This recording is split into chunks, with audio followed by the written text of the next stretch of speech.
ሰላም የተወደዳችሁ አድማጮቻችን እንዴት ናችሁ? ይህ አባሬቦ ኦፊሻል የዩቲዩብ ቻናል ነው። ስለምታደምጡ እናመሰግናለን። ፕሮግራማችን ደግሞ ለሌሎች ተደራሽ እንዲሆን ላይክ እና ሰብስክራይብ እያደረጋችሁ በአሁኑ ፕሮግራማችን ደግሞ ተርፍ ሙር ላይ የሊጉ መሪ አርሰናል ከበርንሌ ጋር ያደረገውን ጨዋታ እንመለከታለን። ያው አርሰናል ሌላ ድል እንዲሁም ደግሞ ሌላ ሴት ፒስ ሌላ ክሊንሺት ማስመዝገብ ችሏል። በትላንትናው ዕለት በተርፍ ሙር በነበረው ጨዋታ ማለት ነው። ያው በላይናፑ በኩል በአርሰናል 4-3-3 አስተላለፍ እንደተለመደው ራያ እንዲሁም ካላፊዮሪ ጋብሪኤል እና ሳሊባ ቲምበር በተከላካይ መስመር ላይ ሲገኙ እንዲሁ ደግሞ ኤዜ ዲክላን ራይስ እንዲሁም ደግሞ ማርቲን ዙቤሜንዲ በዚህ የአማካይ ስፍራ ላይ ተገኝተዋል። ቡካዮ ሳካ፣ ትሮሳ እና እንዲሁም ደግሞ ቪክተር ዮኬሬሽ በአጥቂ መስመሩ ላይ ተሰላፊ ናቸው። በተለይ አርሰናል እነዚህን ተጫዋቾች ማለትም ይህ የተመሳሳይ ላይናፕን በተደጋጋሚ እየተጠቀመ ይገኛል። ምክንያቱም ደግሞ አሁን እየሰራለት ያለው በአብዛኛው ይህ በመሆኑ ይህንን መነካካት አይፈልግም። ማይክ አርቴታም እንደው ምናልባት በትሮሳር ላይ ያለውን ቦታ ለመቃየር ይሞክር ይሆናል እንጂ በተደጋጋሚ ያው እነዚህን ከጉዳት ነፃ ከሆኑ የተለመዱ 11ዎችን እየተጠቀመ ይገኛል። ይህም ደግሞ ለቡድኑ ውህደት ለቡድኑ ደግሞ መግባባት ደግሞ ምክንያት ሆኖለታል ማይክ አርቴታው። በትላንትናው ዕለት ያው ሌላ ሴት ፒስ አስቆጥረዋል። እንዲሁ ከማዕዘን የተቆጠረው ኳስ ቪክቶር የተሻገረ ኳስን ቪክቶር ዮኬሬዥ እንዲሁም ደግሞ አርሰናል በኩል ደግሞ እስካሁን አስደናቂ የነበረው እንዲሁ የመከላከል ስፍራ ላይ ያለው ውህደትና እንዲሁም ደግሞ ጎል ሊቆጠርበት ብቻ ሳይሆን ሊሞከርበት አለመቻሉን ተከትሎ በትላንትናው ዕለት ደግሞ ሌላ ክሊንሺትን ማስመዝገብ ችሏል። የ7 ተከታታይ ክሊንሺቶች ናቸው በኢኤፍኤል ካፕ እንዲሁም ደግሞ በሻምፒዮንስ ሊግ በፕሪሚየር ሊግ በዚህ በሶስት ውድድሮች 7 ተከታታይ ክሊንሺቶችን ማስመዝገብ ችሏል። እንዲሁም ደግሞ በፕሪሚየር ሊጉ ደግሞ በኒውካስል ከተቆጠረበት በሴንት ጄምስ ፓርክ በኋላ በ4 ተከታታይ የሊጉ ጨዋታዎች በአርሰናል መረብ ላይ በዳቪድ ራያ መረብ ላይ ጎል መቆጠር አልቻለም። በትላንትናው ዕለትም ተመሳሳይ ነበር። ቪክቶር ዮኬሬዥ ነበር 14ኛው ደቂቃ ላይ ጎልን ያስቆጠረው። ዲክላን ራይስ ከማዕዘን ያሻገረውን ወደ ሩቁ ፖስት ላይ ነበር የመታው። ነገር ግን ጋብሪኤል ወደ መሃል ካሻገራት በኋላ ኳሷን ቪክቶር ዮኬሬዥ ከቅርብ ቦታ ሆኖ ጎሏን ማስቆጠር ችሏል ማለት ነው። በትላንትናው ዕለት የቪክቶር ዮኬሬዥ 4ኛው የሊግ ጎል ሆኗል ማለት ነው።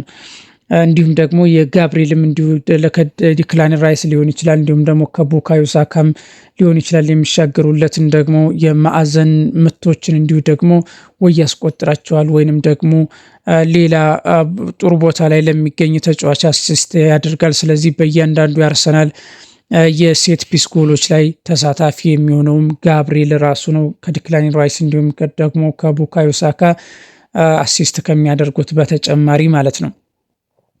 እንዲሁም ደግሞ 35ኛው ደቂቃ ወደ 2-0 ያሳደገበትን ኳስ ደግሞ ከትሮሳር የተሻገረለትን ኳስ ዲክላን ራይስ በግንባሩ ገጭቶ ደግሞ ሁለተኛውን ጎል በተርፍ ሙር የነበረውን ጨዋታ 2-0 ማሸነፍ የሚያስችለውን ኳስ ማስቆጠር ችሏል ዲክላን ራይስ በትላንትናው ዕለት።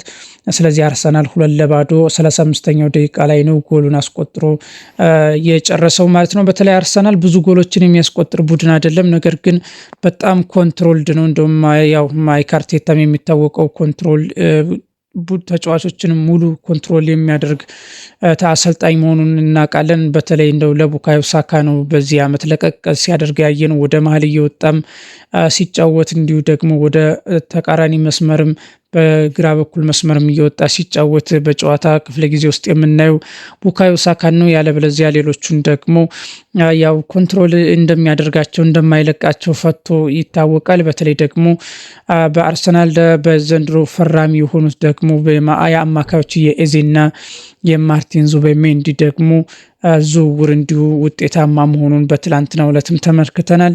እንዲሁም ደግሞ ቪክቶር ዮኬሬዥ ደግሞ ጎሏንም በማስቆጠር ደግሞ ያው ከጎል ያለፈ እንቅስቃሴ እንዳለው ብዙ ጊዜ ተመልክተናል። በጎሎች ላይ እየተሳተፈ አይደለም። ምንም እንኳን በስፖርቲንግ ሊዝበን የነበረውን የጎል ማሽንነቱ በአርሰናል አልቀጠለም። የአርሰናል ኮንትሮልድ ቡድን መሆኑን ተከትሎ ያው ቪክቶር ዮኬሬዥ ደግሞ በመልሶ ማጥቃት በተደጋጋሚ የሚደረጉ ሩጫዎችን ማግኘት ይፈልጋል።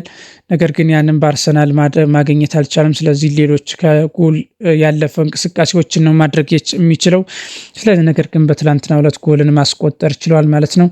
አርሰናል በአየር ላይ ኳሶችን በማሸነፍ ያው የተሻለ ቡድን ነው። በትላንትናው ዕለትም ሁለቱም ጎሎች በግንባር የተቆጠሩ ናቸው። በአየር ላይ ኳሶች ያስቆጥራሉ። እንዲሁም ደግሞ የአየር ላይ ኳሶችንም በመከላከል ጥሩ እንቅስቃሴ ላይ የሚገኘው የማይክ አርቴታ ቡድን ያው ተከታታይ ጨዋታዎችን እያሸነፈ ይገኛል። በትላንትናው ዕለት በጨዋታ ላይ የነበሩ አንዳንድ ቁጥሮችን ስንመለከት ደግሞ በኳስ ቁጥጥሩ አሁንም አርሰናል የተሻለ መሆኑን ተመልክተናል። ያው ከሌሎች ቡድን በቆመ ኳስ ከሚያስቆጥሩ ቡድኖች የሚለዩ አርሰናል ምንድነው በሌላም በጨዋታም ቢሆን ጎሎችን ማስቆጠር የሚችል ቡድን መሆኑ እንዲሁም ደግሞ ለዛ የሚሆኑ ተጫዋቾች እንዳሉት ይታወቃል። በትላንትናው ዕለት ራሱ የቡካዮ ሳካ ተደጋጋሚ ሁለት ቻንሶችን አለመጠቀም እንጂ በሌሎችም ጎሎችን ማስቆጠር የሚችሉበት እድል ነበራቸው በተርፍ ሙር። እንዲሁም ደግሞ የትሮሳርን እንዲሁ ቅድም እንደጠቀስነው የቡካዮ ሳካን እንቅስቃሴዎችን ካየን አርሰናል ተጨማሪ ጎሎችን ሊያስቆጥርበት የሚችል እድል ነበረ ማለት ነው ከክፍት ጨዋታ ማለት ነው። የዲክላይን ራይስ ጎልም በግንባሩ ቢቆጠርም ነገር ግን ከክፍት ጨዋታ የመጣ ጎል እንደሆነ እንገነዘባለን። ኤክስጂን አርሰናል 2.42 ኤክስጂን ማስመዝገብ ችሏል። እንዲሁ ደግሞ በርንሌይ ደግሞ 0.42 ነው ማስመዝገብ የቻለው። ቢግ ቻንሶችን አርሰናል 4 መፍጠር ችሏል ማለት ነው። እንዲሁ ደግሞ የተፈጠረበት ደግሞ አንድ ቢግ ቻንስ ብቻ ነው። 3 ጊዜ ነው የተሞከረበት፣ 12 ጊዜ ደግሞ አርሰናል ወደ ጎል መሞከር ችሏል። እንዲሁም ደግሞ አንድም ኦን ታርጌት አልተሞከረበትም በአርሰናል በኩል በተለይ በነሱ ደግሞ 8 ሙከራዎችን ማድረግ ችሏል በበርንሌይ ላይ። ስለዚህ አርሰናል በመከላከሉ ጥሩ መሆኑን የምናውቀው በትላንትናው ዕለት በሁለቱም በማጥቃቱም በመከላከሉም አንደኛው ኤክስጂ ነው 2.42 ማስመዝገብ ችሏል። 4 ቢግ ቻንሶችን መፍጠር ችሏል። እንዲሁም ደግሞ 8 ታርጌት ሙከራዎችን ማድረግ ችሏል። ስለዚህ በማጥቃቱም በኩል ጥሩ ነበረ። በመከላከሉ ደግሞ ጥሩ መሆኑን የምናውቀው ደግሞ የተፈጠረበት ቢግ ቻንስ አንድ መሆኑ፣ ኤክስጂ ደግሞ እንዲሁ 0.4 አንድ እንኳን ኤክስጂ ያልተመዘገበበትም እንዲሁ ደግሞ ኦን ታርጌት ያልተሞከረበት ክለብ ነው በትላንትናው ዕለት የነበረው የማይክ አርቴታ ቡድን። ዱዌሎችን እንዳጠቃላይ ያው የበርንሌይ ነው 51% ማሸነፍ የቻለው። ነገር ግን ሁለቱ ቡድኖች ደግሞ ፖሴሽንን 8 ጊዜ ማጣት ችለዋል። ስለዚህ አንዱ ለአንዱ ዲስፖሰስድ የተደራረጉት 8 ጊዜ ነው ማለት ነው። በዚህ እኩል ናቸው። በግራውንድ ዱዌሎች ያው አርሰናል ማሸነፍ ችሏል። 51% ነው ግራውንድ ዱዌሎችን ማሸነፍ የቻለው። ኤሪያል ዱዌሎችን ደግሞ ማሸነፍ የቻለው በርንሌይ ነው። የ53%ን ማሸነፍ ችሏል በትላንትናው ዕለት ማለት ነው። አርሰናል ይህንን ጨዋታ ማሸነፉን ተከትሎ በፕሪሚየር ሊጉ 4 ተከታታይ ክሊንሺቶችን ማስመዝገብ ችሏል። ከኒውካስል በኋላ ዌስትሃምን 2-0 ማሸነፍ ችሏል። ፉልሃምን 1-0 ማሸነፍ ችሏል። እንዲሁም ደግሞ ፓላስንም 1-0 ማሸነፍ ችሏል። ስለዚህ ያለፉትን 3 ተከታታይ የፕሪሚየር ሊግን ብቻ ሳይሆን የለንደን ደርቢ ጨዋታዎችን በክሊንሺት ነበር የወጣው። በትላንትናው ዕለት ደግሞ በተርፍ ሙር ሌላ ክሊንሺት ማስመዝገብ ችሏል። ያው ሌሎችን ጨዋታዎች ደግሞ የፕሪሚየር ሊግና የሻምፒዮንስ ሊግን ደግሞ ጨዋታዎች ከተመለከትን አሁንም ከኒውካስሉ ጨዋታ በኋላ የ7 ተከታታይ ጨዋታዎች ላይ ጎል አልተቆጠረበትም። በኦሎምፒያኮስ በኤምሬት በነበረው ጨዋታ ጎል አልተቆጠረበትም። 2-0 ነው ማሸነፍ የቻለው። እንዲሁም በሌላው ሻምፒዮንስ ሊግ ጨዋታ ደግሞ በአትሌቲኮ ማድሪድን 4-0 ነው ማሸነፍ የቻለው።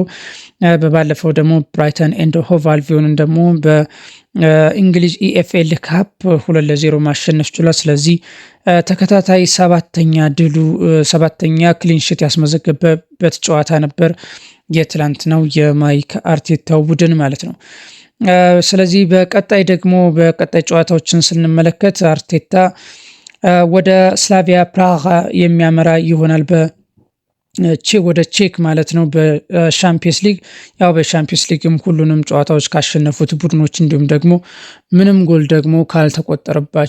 ጎል ያልተቆጠረበት ክለብም እንዲሁ አርሰናል መሆኑን እንገነዘባለን። በሻምፒዮንስ ሊግም በፕሪሚየር ሊግ ደግሞ ከቼክ ሲመለሱ ወደ ስታዲየም ኦፍ ላይት በማቅናት ሁለተኛውን ከሜዳው ውጭ የሚያደርገውን የሰንደርላንድን ጨዋታ የሚያደርግ ይሆናል። ሰንደርላንድ ከዚህ ጨዋታ በፊት ያው ከማንቸስተር ሲቲ ጋር በኤቲሃድ የሚጫወት ይሆናል። ስለዚህ ያው ጠንካራ ቡድን እንደሆነ ይታወቃል። ሰንደርላንድ በባለፈው ቼልሲንም እንዳሸነፈ እናስታውሳለን። ነገር ግን ያው ለአርሰናል ቅድሚያ ግምት የምንሰጥ ይሆናል በዚህ ጨዋታ ላይ። ስለዚህ አርሰናል ደግሞ የሰንደርላንድን በስታዲየም ኦፍ ላይት እንዲሁ ተጨማሪ ጨዋታዎችን እንዲሁ በጎል የተሻለ ቡድኑ አርሰናል ነው በፕሪሚየር ሊጉ።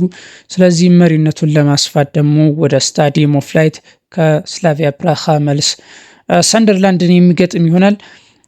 በደረጃ ሰንጠረዡ ላይ የአርሰናል 25 ነጥቦችን ይዟል ከ10 ጨዋታዎች 25 ነጥቦችን ከ10 ጨዋታዎች ነጥብ መጣል የቻለው ያው 5 ነጥቦችን ብቻ ነው። በሊቨርፑል የተሸነፈበት 3 ነጥብ ጥሏል። እንዲሁም ደግሞ 2 አቻዎችን ማስመዝገቡ ይታወሳል ማለት ነው። በአርሰናል በኩል ያው የነበረው ይህ ነው። አንድ አቻንና እንዲሁም ደግሞ አንድ ሽንፈት ብቻ ነው የገጠመው በዚህ ዓመት። ስለዚህ 15 ጎሎችንም በማስቆጠር በሊጉም እንዲሁ ከፍተኛ የጎል ክፍያ ያለው አርሰናል ነው። ስለዚህ በ25 ነጥቦች ሊጉን መምራቱን ቀጥሏል። የማይክ አርቴታው ቡድን ማለት ነው። በትላንትናው ዕለትም ተጠበቀው በአየር ላይ ኳሶች በላይ ነበረ። እንዲሁም ደግሞ ሴት ፒሶችንም በመጠቀም የመጀመሪያ ኮርነሩን ነው ባገኘ እንዲሁ በ14ኛው ደቂቃ ላይ ጎል ማስመዝገብ የቻለው።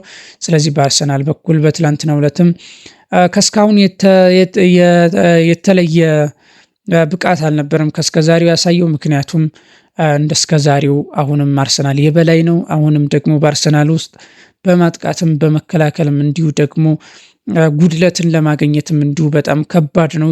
ከጉድለት ነፃ ወይም ከስህተት ነፃ የሆነ ቡድን መሆኑን እንገነዘባለን አርሰናል በሚያደርጋቸው ጨዋታዎች ማለት ነው።